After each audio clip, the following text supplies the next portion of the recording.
Hello there, today we're going to be talking about the operation of the Tarp system. Specifically, this truck is going to get a new Tarp control system. What was originally installed here is giving us issues with corrosion and really with a poor install. So I'll be talking about what we're going to be doing to correct that and just some general theory about how the Tarp system works. Alright, I'm going to start with just some basics here so you can understand and have an overview of your Tarp control system. So you can identify it, and it doesn't really matter which style truck you have, a standard, a hybrid, a mini, or necessarily even who built it. So far, all the ones I've encountered are set up fairly similar, that they're going to get power off the batteries. And you can identify it by, there's a circuit breaker. This is a 12 volt, 50 amp circuit breaker, auto resetting. So you'll notice that here. Personally, I really don't like seeing these installed in the battery box. You know, this one at least they tie wrap down, or actually maybe I added that tie wrap. Just, this is a metal case. You just don't want it to arc against anything in here. And really this battery box, while it's got a cover, you know, isn't really the greatest with corrosion protection and all that. So you'll be able to identify it by the circuit breaker. This should be a 6-gauge wire coming off of here. And eventually this will combine with the ground here. So then those will be paired together and then go back towards what is going to be the reversing solenoid. So I'll show that here in just a second. Alright, so find your switch that takes the tarp in and out. And on this truck here, it's actually underneath the toolbox.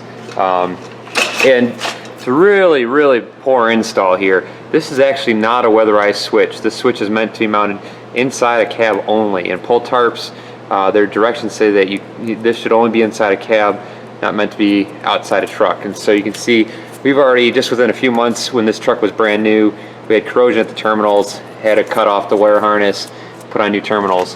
But we trace this back, and here then you'll find your reversing solenoid. So what you're going to have here is you're going to have power coming from your battery here, and that's going to go into one set of lugs. And then you're going to have another set of wire that's leaving, that's going out to your Tarp system, out to the Tarp motor. And so this switch here is a double pull, double throw switch, and it's just going to change which way that incoming power is outgoing. It's going to flip those two power legs.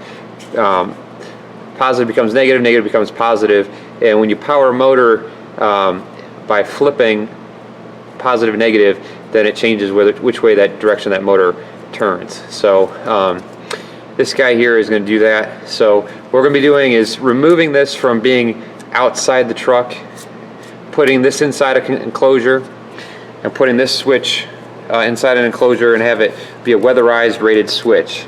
So hopefully we'll never have problems with our Tarp control system again.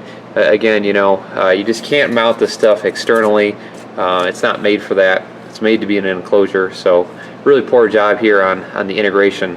I'll show a couple other trucks that they're different styles just so you understand, and also show some issues with their integration as well. Alright, so this is the new Tarp control box here, and to show you what we got inside. So now we've got the reverse relay inside a weatherproof enclosure.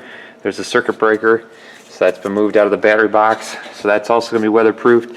Switch is also, all its terminals are inside a weatherproof box, and got a weather brute on the switch itself. The switch is also weather rated. So as soon as we get the cover on here, this thing is going to be hopefully bulletproof and no more Tarp problems. Here's an example of another type of Tarp control box. This is found on 2017 hybrid that was done by Virginia Truck Body. It actually is a fairly decent job of putting everything into an enclosure. We still had trouble with contamination at these battery posts here. Got the cover loose, I'll just reveal this here. But same situation, we had a lot of problems with that mag disconnect. That was really a 7-way trailer plug, really not meant to carry the kind of current they're trying to push through it, and they did. Wire butt splices, not really great idea. So this truck also got upgraded to a two-pin Anderson connector. But just wanted to take a little bit longer, better explanation of what's going on here with this solenoid. So if you look here, you got positive, negative, and these are coming here from the battery. And so that's power coming in, and that's your ground coming in from the battery. And then these two are going up to your Tarp motor. And so you got this blue wire here and this orange wire. And so what happens is when you move your toggle switch, right there, these two control wires are then changing the polarity on these two posts. I mean, even though this is capped red and black, that kind of just helps you. That's only true in one orientation of the switch. Otherwise, when you make that switch, these two actually flip polarity. That's what this device is doing here. So then of course you've got some inline circuit protection. This is a manually resetting circuit breaker on this model, and we're going to upgrade that to auto resetting. So just want to give you a little theory of what's going on with this reverse relay, reverse solenoid, whatever you want to call it, and explain how it works and how to troubleshoot it. One other key enhancement you might consider is deleting the like the MagSafe connector. At least that's how this truck was originally equipped.